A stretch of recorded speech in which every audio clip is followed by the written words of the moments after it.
અંકલેશ્વરમાં વહીવટીતંત્ર દ્વારા મુખ્ય માર્ગને અડીને ઉભા કરેલા ગેરકાયદેસર દબાણો દૂર હટાવવાની કાર્યવાહી હાથ ધરવામાં આવતા દબાણકર્તાઓમાં ફફડાટ ફેલાયો હતો।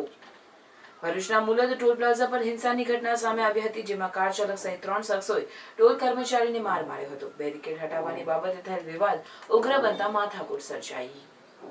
અંકલેશ્વર શહેરમાં મુખ્ય માર્ગને અડીને ઉભા કરેલ ગેરકાયદેસર દબાણોના કારણે વાહન વ્યવહારને અડચણ પહોંચતું હોવાની અનેક ફરિયાદો તંત્રને મળી હતી, જેના ભાગરૂપે અંકલેશ્વર તાલુકા વહીવટી તંત્રને નગર સેવા સદન દ્વારા આજરોજ દબાણ હટાવો ઝુંબેશ હાથ ધરવામાં આવી હતી, જેમાં એશિયાડનગરથી રેલવે સ્ટેશન સુધીના માર્ગ પર મુખ્ય માર્ગને અડીને ઉભા કરાયેલા ગેરકાયદેસર દબાણો હટાવવામાં આવ્યા હતા।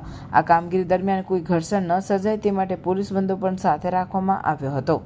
અંકલેશ્વરના મામલતદાર કરણસિંહ રાજપૂત, ચીફ ઓફિસર કેશવ કરોડિયા સહિતના અધિકારીઓની હાજરીમાં આ દબાણો દૂર કરવામાં આવ્યા હતા। આવનાર દિવસોમાં પણ સમયાંતરે દબાણ હટાવવાની કામગીરી ચાલુ રહેશે। આજે અંકલેશ્વર તાલુકા વહીવટી તંત્ર દ્વારા જાહેર રસ્તા ઉપર દબાણ હટાવવાની કામગીરી શરૂ કરવામાં આવી છે। તેની અંદર એશિયાડનગરથી લઈ 3 રસ્તાથી રેલવે સ્ટેશન અને 3 રસ્તાથી ઓએનજીસી સુધી દબાણ હટાવવાની કામગીરી કરવામાં આવનાર છે। અને એસવીએમ સ્કૂલની અંદર પણ જે નગરપાલિકાની જગ્યા ઉપર દબાણ હતું એ દબાણ પણ અત્યારે હટાવવામાં આવી રહ્યું છે અને આ ઝુંબેશ સમયાંતરે શરૂ રહેશે।